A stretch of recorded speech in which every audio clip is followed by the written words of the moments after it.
वो अर्ज करती है क्या मामला है? कहा बूढ़ी मैं मुस्लिम बिन अकील हूं जिसका तुमने चर्चा सुना होगा, मुझे कोई पनाह दे दो। तो बूढ़ी ने कहा था जो मेरा हश्र होगा सो होगा, मुझे उसकी परवाह नहीं है, लेकिन जब एक अहले बैत में से एक फर्द ने मुझसे गुजारिश की है तो मैं उनकी गुजारिश को रद्द नहीं करूंगी, जो भी मेरा हाल होगा सो होगा, मैं आपको पनाह देने के लिए तैयार हूं। और उसने अपने एक वसी कमरे में आपको पनाह दे दी। कहो सुभान अल्लाह, सुभान अल्लाह। और उसके घर का जो हाल हुआ वो हुआ। अब सुनो, आपने खत भेज दिया हुसैन, मामला बिल्कुल सही है, मैदान साफ है, तमहीद बन गई है, फर्शे राह है, लोग अपनी आंखें बिछाए हुए, सरकार देर न कीजिए, फौरन तशरीफ लाइए, फौरन तशरीफ लाइए। इधर इमाम हुसैन सफर की तैयारी शुरू कर देते हैं। और इसमें दो रिवायतें कि 2 जिलहज्जा और 8 जिलहज्जा, हजरत शाह अब्दुल अजीज मुहद्दिस देलवी ने गालिबन 8 लिखी है, और यही सदरुल अफाजिल ने सवाने करबला में 8 तारीख लिखी है, और यही मतलब यह कि आईना क़यामत में अल्लामा हसन मियां ने यही तारीख लिखी है। तो 8 तारीख मान लीजिए, 8 जिलहज्जा को इमाम हुसैन कूफा से, इमाम हुसैन मक्का से कूफा के लिए रवाना हुए। अब जरा गौर कीजिए, 8 जिलहज्जा क्या है? ये वो है जिसको कहते हैं यौम तरवीहा, जिस तारीख में हाजी लोग हज का एहराम बांधते हैं। इम्तिहान तो देखिए इमाम हुसैन का कि ऐसे मौके पर आप यहां मक्का शरीफ छोड़ रहे हैं जब दुनिया भर के हाजी मक्का शरीफ में जमा हो रहे हैं, और आपका काफिला मक्का से रवाना हो रहा कूफा के लिए। रास्ते में फरजदक शायर ने देखा एक काफिला जा रहा है छोटा सा, लोगों से पूछा अरे ये किसका काफिला है? हाजियों का काफिला है, हज तो अभी हुआ नहीं है। कहा ये हाजियों का काफिला नहीं है, बल्कि ये हुसैन इब्न अली का काफिला है। सुभान अल्लाह। कहा ये कहां जा रहे हैं? कहा इनको कूफियों ने बुलाया है, आप पहुंचे। कहा नवासाए मुस्तफा, ऐ हुसैन कहां की तैयारी है?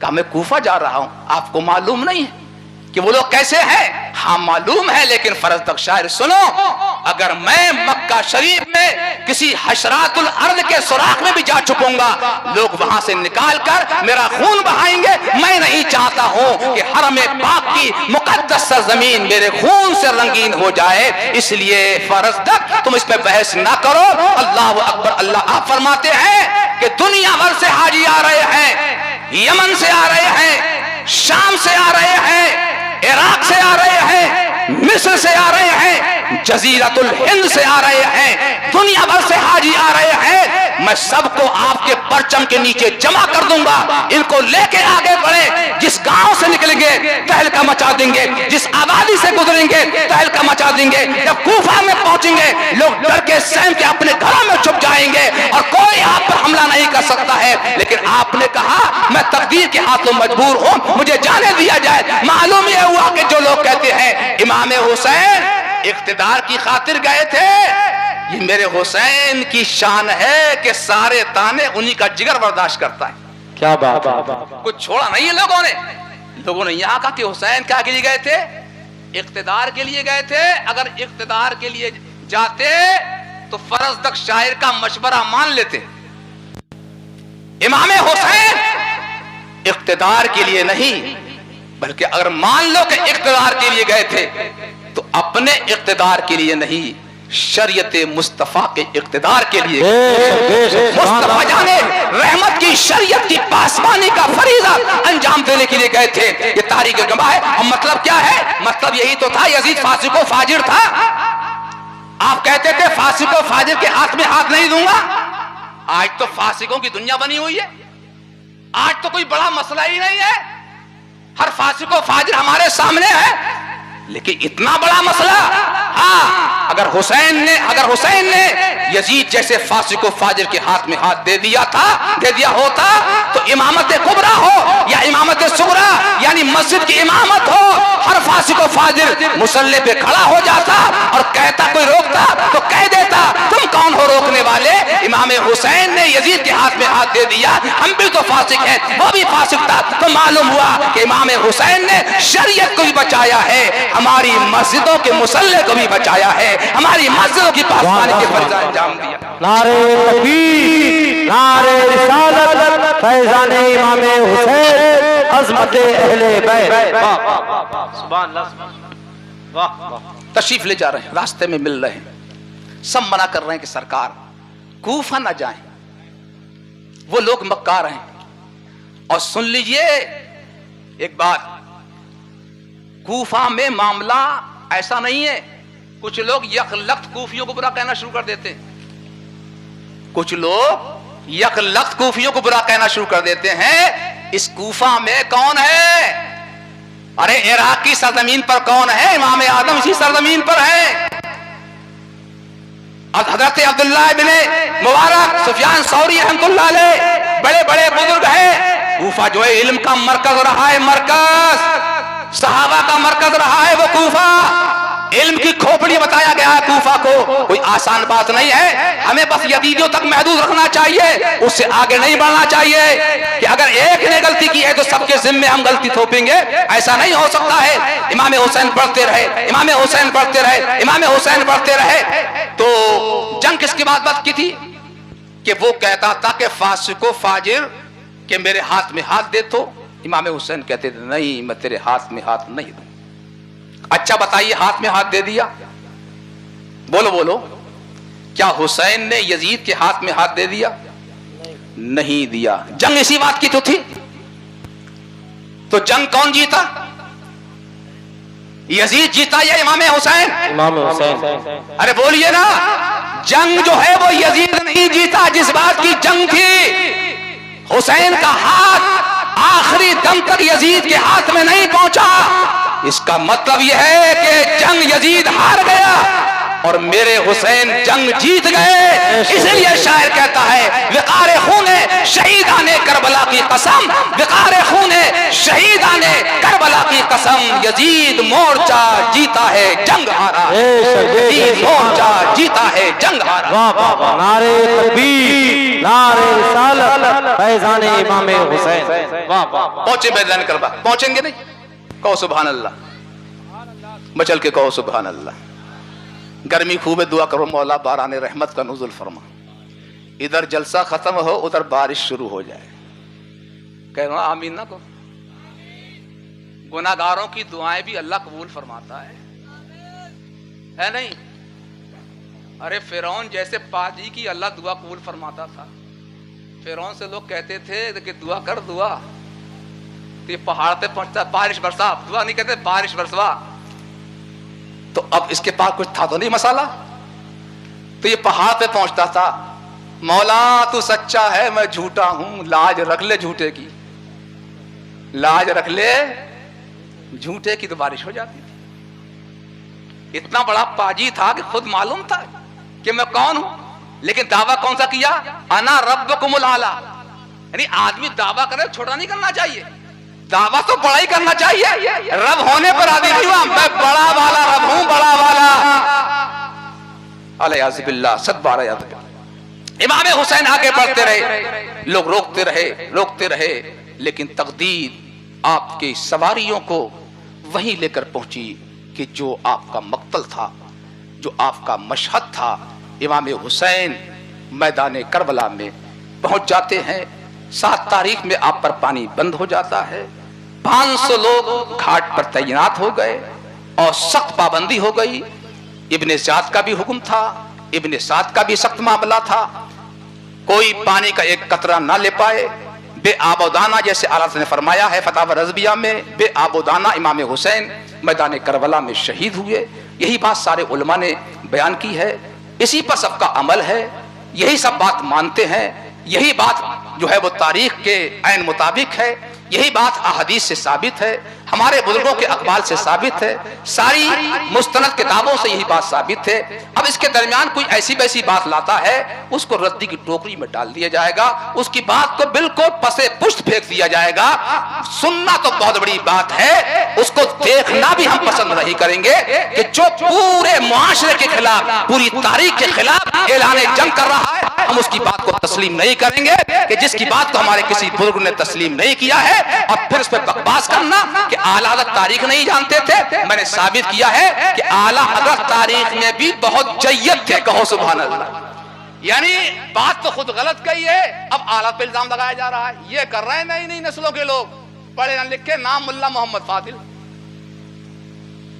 है। मदरसे वालों ने फारिग क्या कर दिया है, अल्लामा बन गए। अरे मदरसे वालों का काम यह है कि इसने यहां से यहां तक पढ़ा है, उसको फरागत दे दी। कोई जरूरी नहीं है कि आप कितने कामयाब हो गए, कोई जरूरी नहीं है कि आप कामयाब हो गए। बहुत से सनद याफ्ता इतने कमजोर होते हैं कि बेसनद याफ्ताओं से ज्यादा कामयाब होते हैं। मदरसों का दस्तूर है कि आपने पढ़ा है, सनद दे दी जाएगी। मैं यहां आया हूं, आपने एंट्री दे दी, मौलाना को कुछ याद है या नहीं है, मौलाना तौफीक आ गए बोल के चले गए। भाई यही तो होता है ना। लेकिन हमें तारीख के खिलाफ ऐलान जंग नहीं करना चाहिए। सब हो रहा है इस जमाने के अंदर। काश हम इस दिन से पहले मर जाते।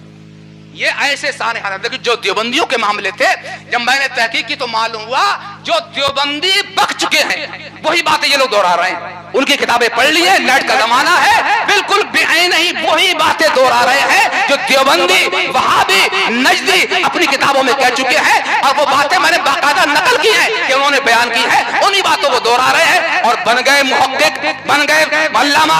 इस तरह कोई मुहक्किक नहीं बन सकता, अल्लामा नहीं बन सकता। चलिए मैदान करबला में कहां जा रहे हैं, कहो सुभान अल्लाह, जोर से कहिए सुभान अल्लाह।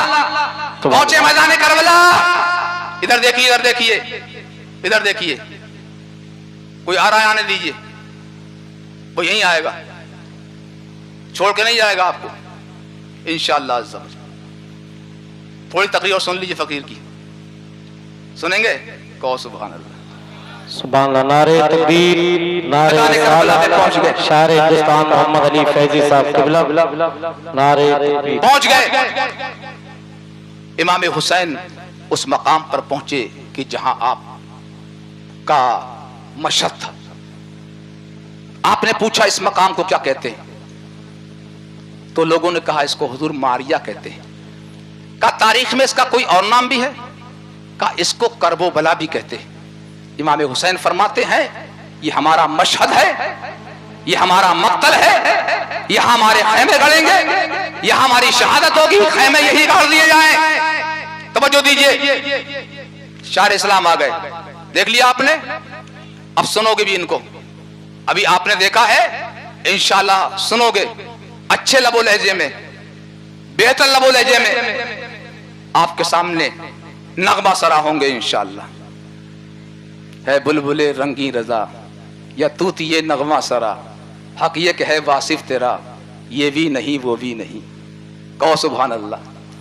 आला हजरत बड़ी से बड़ी बात कह देते हैं तो हमें कोई हैरत नहीं होती, क्योंकि वो मुखलिस थे अपने मामले में, वो सच्चे थे अपने मामले में। आज कोई इस तरह की बात करता है तो हमें उस पर शुबा तारी होता है कि ये कितना मुखलिस होगा। अब वो कहता है कि मैं तहजीज़ नेमत के तौर पर कह रहा हूं, नहीं ये तो आलात की शान थी कि उन्होंने कहा मुल्क के सुखन की शाही तुमको रजा मुसल्लम, जिस समत आ गए हो सिक्के बिठा दिए हैं। ये आला हज़रत का मनसब था कि बड़ी से बड़ी बात कहते हैं, हम तहजीज़ नेमत के तौर पर उसको कबूल कर लेते हैं, हमें जर्रा बराबर उनके ऊपर शक नहीं होता है कि वो अपने मामले में बिल्कुल मुखलिस थे। सुभान अल्लाह, सुभान अल्लाह, सुभान अल्लाह। मैदान करबला पहुंचे, पानी पर पाबंदी हो गई, एक घूंट पानी का नहीं मिलना चाहिए, एक कतरा भी नहीं जाना चाहिए, पाबंदी हो गई। इमाम हुसैन ने फरमाया अच्छा मैं जहां से आया हूं मैं रास्ता छोड़ दिया जाए, मैं फिर मक्का चला जाऊंगा या किसी इस्लामी शहर की जानिब चला जाऊंगा। तो वो लोग बोले आपके लिए दो रास्ते हैं, या तो यजीद की बैत कबूल कर लें। यहां यह भी कहा जाता है कि इमाम हुसैन ने यह कहा कि मैं मुल्क शाम जाकर यजीद के हाथ पे हाथ दे दूंगा, बिल्कुल झूठ। और यह वाकया खुद आगे जाके रद्द हुआ है, और मैंने कुर्रतुल ऐन फी मनिल माए मिनल हुसैन में साबित किया है कि आपने ये बात बिल्कुल नहीं फरमाई थी। तारीख में जो कुछ आ जाए उसको हम बयान कर दें, हम उतना बयान करेंगे जितना हमारे बुजुर्गों ने कबूल किया है, वरना हम उसको रद्द कर देंगे। तारीख में यह भी आया है कि जब हजरत ज़ैनब बेहोश हुई तो उनके चेहरे पर पानी छिड़का। अब पानी था नहीं तो छिड़का कहां से?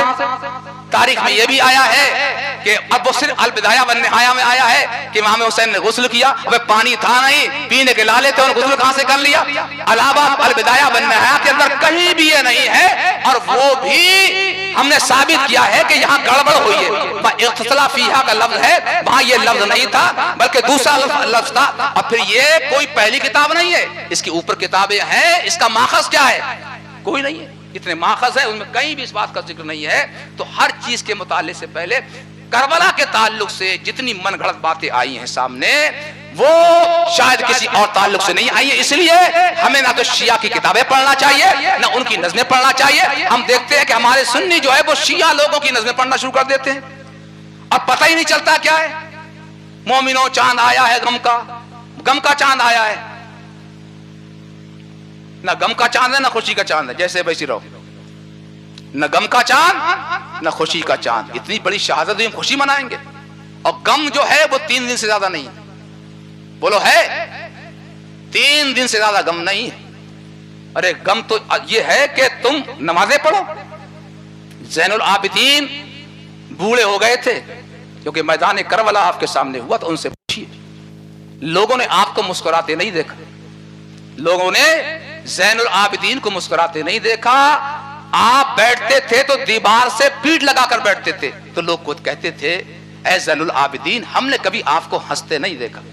तो आप फरमाते थे तुम मैदान करबला का वाक़या अपनी आंखों से देख लेते तो तुम्हारा हाल मुझसे और अजीब हो जाता।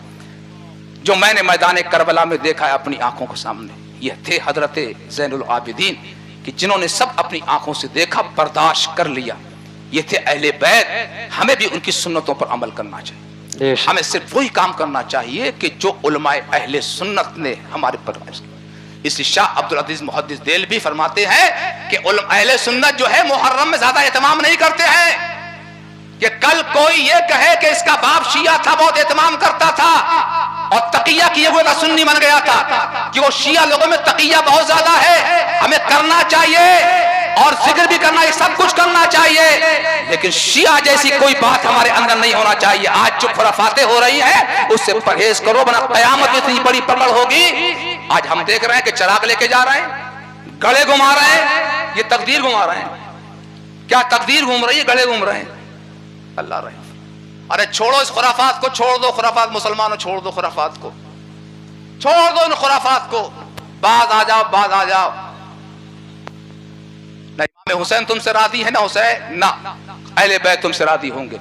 इतना काम करो जो शरीयत मुस्तफा की रोशनी में। ये मेरा आखिरी पैगाम है और आखिरी आपके लिए ये तंबी है, इसको मजबूती से अपने गिरे में बांध लीजिए और इमाम हुसैन के लिए आप रोजा रखें, इसाले सवाब करें हुसैन के नाम से, नमाज पढ़ें, इसाले सवाब करें हुसैन के नाम से, खैरात करें जोड़ा, खासकर किसी सैयदानी को, किसी सैयद को जोड़ा दे दें, आप किसी मौलवी को जोड़ा दे दें, तौफीक नईमी को देना दें, लेकिन किसी मौलवी को जोड़ा दे दें। जफर बज़मी साहब हैं और हैं ये हाफिज इमाम साहब, इनसे बेहतर कौन होगा? आप मेरी खिदमत कर रहे हैं, इन्हें जोड़ा दे दें और कह दें मौला मैंने जोड़ा दिया है, इसका सवाब जो है इमाम हुसैन की रूह को पहुंचे। इमाम हुसैन खुश होंगे नहीं होंगे, मगर जिससे वो खुश होंगे वो काम तुम करोगे नहीं, और जिससे नाराज होंगे कसम खा खा के वही काम करोगे। मैं खुश हो जाऊंगा, अभी मुहर्रम का महीना गया नहीं है, कल को रोजा रख लेना, कल नहीं परसों रोजा रख लेना, और इफ्तार करके बाद कहना नमाज पढ़ के मौला मैंने रोजा रखा, कबूल फरमा ले, और इसका सवाब इमाम हुसैन सैयदुश शुहदा की रूह पाक को अता फरमा, तमाम शुहदा करबला, तमाम शहीदान इस्लाम की रूह को अता फरमा। अबे कुछ खर्च तो करो अल्लाह रसूल के लिए, तुम्हारे सवाब में भी कमी नहीं होगी, वहां भी सवाब मिल जाएगा। फर्ज नमाजें हो, नफल हो, वाजिबात हो, कोई भी चीजें हो, सबको हम इसाले सवाब कर सकते हैं। नमाज पढ़ेंगे तभी तो ये होगा, रोजा रखेंगे तभी तो ये होगा। तो अल्लाह की बारगाह में दुआ कीजिए कि मौला हम सबको हुस्न अमल की तौफीक अता फरमाए। और जिन बच्चों ने इस प्रोग्राम का एहतमाम किया है, जितने नौजवान हैं, मौला उनकी खिदमत को अपनी बारगाह में कबूल फरमा। बहुत सारे छोटे बच्चे भी हैं, बड़े बच्चे भी हैं, जैसे मुझे मालूम हुआ। मुझे बड़ी खुशी हुई कि इन्होंने इस प्रोग्राम का एहतमाम किया। ये प्रोग्राम जिंदा रहना चाहिए, ये प्रोग्राम बाकी रहना चाहिए, वरना कुछ दिन क्या होता है कि थोड़े थोड़े में जोश होता है, इसके बाद खत्म हो जाते हैं। कई हमारे इलाके में प्रोग्राम होते थे और उनकी तारीखें हमने बाकायदा मुंतखब कर दी थी कि इन तारीखों में, ताकि हमें परेशानी ना हो, लेकिन धीरे धीरे लोगों ने इसको खत्म करना शुरू कर दिया। उसकी वजह क्या होती, जफर वजीर साहब बताएंगे उसकी वजह क्या होती है। वजह बड़ी खतरनाक होती है। ये भी करते थे वहां नई बस्ती में, इनका प्रोग्राम भी लोगों ने खत्म करा दिया है। उसकी वजह खास वजह है, उस वजह पर गौर मत कीजिए। इमाम हुसैन का जिक्र कीजिए, इससे ही आप खुश होंगे। और शहादत का वाकया सच्ची रिवायात से बयान कीजिए। कहीं गलती हो जाए तो उससे रुजू कर लीजिए, तौबा कर लीजिए। ये सबसे बड़ी बात है। और इस बात को याद रखिए कि अगर गलती आपकी बताई गई तो आप कहें मैंने आखिर में तौबा कर ली है, वो तौबा काफी नहीं है। जबकि आपकी गलती सामने, उससे कहें कि मैं इस गलती से रुजू करता हूं, तौबा करता हूं, मैंने बहुत आपकी खिदमत की और बड़ी मोहब्बत से आपने मेरी तकरीर को समाअत फरमाया। मुझे उम्मीद नहीं थी कि इतना मैं आगे बढ़ जाऊंगा, और मुझे यह भी उम्मीद नहीं थी कि इतनी मोहब्बत से आप मेरी गुफ्तगू सुन लेंगे। मैं आपका मशकूर हूं कि आपने पूरी जिम्मेदारी के साथ मेरी तकरीर सुनी और मैंने भी पूरी जिम्मेदारी के साथ आप तक अपनी गुफ्तगू पहुंचाई। न लफाजी और न तुर्रखानी, बल्कि मैंने नर्म लबो लहजे में, शाइस्ता लबो लहजे में आपके सामने गुफ्तगू पहुंचाई। यही गुफ्तगू दिलों में घर करती है, यही गुफ्तगू लोग उसको मलिक सीख लेते हैं, इसी का लोगों को हुसूल हो जाता है। और मालूम हुआ कि ज्यादा कोई लंबी चौड़ी धुआंधार कोरा बरसाती तकरीर कर दी गई और कानों से उतर गई और कहा मौलाना साहब बहुत अच्छे बोले थे। तो हमसे पूछते हैं कि तेरे भी कुछ पल्ले पड़ी, अच्छा बोले थे? पल्ले कुछ नहीं पड़ी, पल्ले भी पढ़ना चाहिए। इंशाअल्लाह मुझे उम्मीद है कि मेरी तकरीर से कुछ ना कुछ आप हासिल करके यहां से उठेंगे। वमा अलैना इल्लल बलाग। अस्सलाम।